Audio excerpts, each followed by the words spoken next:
All right, good morning again. It is yours truly, Mr. Sunshine, and I am coming to you live right here, right now, as things are progressing somewhat. As you can see, this is what we got going on. I got the wiring disconnected. We've got it out, and now take a look. This is what's really going on here in the world of this particular ignition. It is actually dead on arrival. You can see it. The plunger is totally frozen. The connectors are frozen. The wiring's still intact, so that's a good thing. You can see here where the contact switches are. The brass fitting here, it's still in good shape, even though the lock is in a open position. We're actually going to get this thing taken apart, and it's probably been sitting for at least 40 years. So what we're doing right now, we pulled the cover off, we pulled the nuts. Screws are breaking, screws are rusted through. We're going to continue our dissection of this ignition switch. And the reason I'm doing this is because we're putting it on YouTube as well, so that the client that owns this, we actually have to get the ignition lock out in order to make a key, because it'll operate the rest of his automobile. We're going to do everything we can to repair this ignition switch, and for the fact that because it's made for that particular model, we're going to do everything we can to get it out. Sean Collison, good morning, Sean. This is Mr. Sunshine, Realtor Eddy at work. It's a beautiful, hot, sunny day outside. And we're actually going to get this thing taken apart here as best as we can. We're going to dissect it right down to the last nut and bolt. We're going to take everything apart. We're going to clean it. We're going to make a key for it. All right. Even though it's dead on arrival, we're going to pump new life into this ignition switch there. You want to get a load of that? Huh? Take a look at that. A lot of connectors there. A lot of this, we got a lot of avenues that we need. There's the switch that is actually frozen in the run position. Somehow they put the key in, turned it to the run, and somehow yanked the key out and left it. So we got a lot of issues here. The screws here that held it on, we're going to have to drill those out, tap them, put new screws in there to hold the faceplate back on. But one thing at a time, slow but sure. One thing that anything can get done is in time. So if the time is one constant that will always be there, time will, all good things come to an end. Time will cause it to die, and then somebody like Mr. Sunshine, Rolls-Royce technician Eddy, will try to get it to come back alive. So we're going to dissect this thing literally alive right now. And it's going to be a process. We're going to bring it to you throughout the day. I got a lot of other things I have to do, but we will let the owner of this Rolls-Royce know that we are doing what we can to bring it back to life here, so that at least we'll have an operating key for his Rolls-Royce, so that we could get this thing together. I should be using a deep well socket for this, but I'm just trying to get this screws out of here so we can separate the two halves of this lock and further see what more damage and rust and corrosion can do. It's a shame. These automobiles, Rolls-Royces, are beautiful cars. They were very, very well made. And the problem is the maintenance. That's the biggest problem.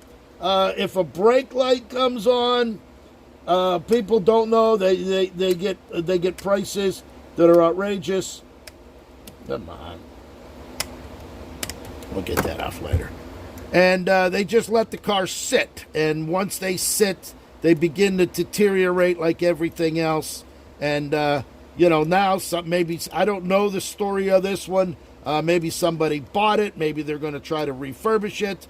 But you need a key to operate everything. So with this ignition switch back up and running, and they'll at least be able to put the plugs back in it, put a battery on. I don't know what condition the rest of the car is in, but if this is any indication of the ignition switch totally rusted, I don't know what the rest of the car would actually look like. This one, the whole stud's going to come out, which is okay, because we're going to be polishing, cleaning, and sandblasting, or glass beating, I should say. You know, when I say sandus, that's all going to get taken apart. That's all going to get blasted. That's all going to get cleaned.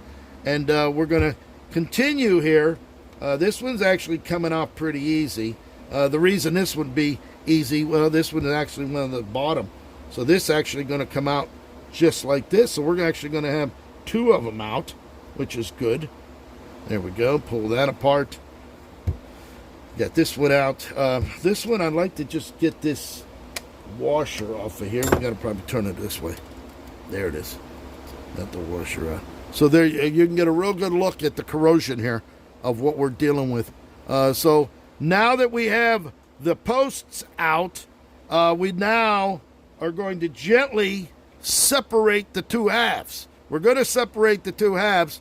I actually marked everything. This is where the white wire goes for the what was that? The oil light. We have the green light over here. The green light went for the generator. So we have it marked. All right, it's very important so you don't put the wire in the wrong way, because when you go to put it back on, the light's going to come on for the generator, and you're going to think there's no oil in it because you have it in the wrong one. But all of this, you can see all of this, going to get redone here, and it's a big process. So what we're going to do now, we have all the screws out. We're going to try gently to separate the plastic. This is a heavy-duty insulated plastic, but even though it's heavy-duty, we're going to have to try to split that without cracking it. And that's going to be the biggest issue on this right here. It's not breaking the plastic here to separate this. You can see how bad everything is here. So there it is. All right, I'm going to come back. We're going to try to separate this, dissect it all the way down to the bottom, and then get ready to rebuild it and start it back up. This actually here, this is actually, what is this, 1223. That's actually the key code, or the partial key code for this Rolls-Royce. And with the books and the technical expertise, I will be able to at least cut a key by that, and then it will operate this. But because it's all froze up, it's not going to do anything.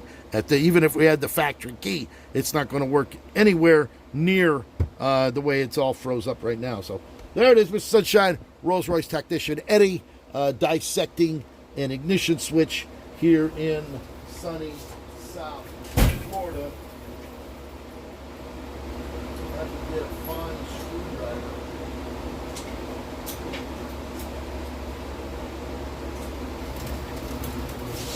I'm going to need a really fine screwdriver to get this taken out. Now, we got to be extremely careful that we don't break it, because we don't want to bust the plastic, even though this is galled in there pretty good. We may even just soak this in some oil just to kind of free things up, but the way the screws are totally rusted through, we'll just have to replace the screws as well. So there it is. We're going to come back a little bit later once we dissect it a little further.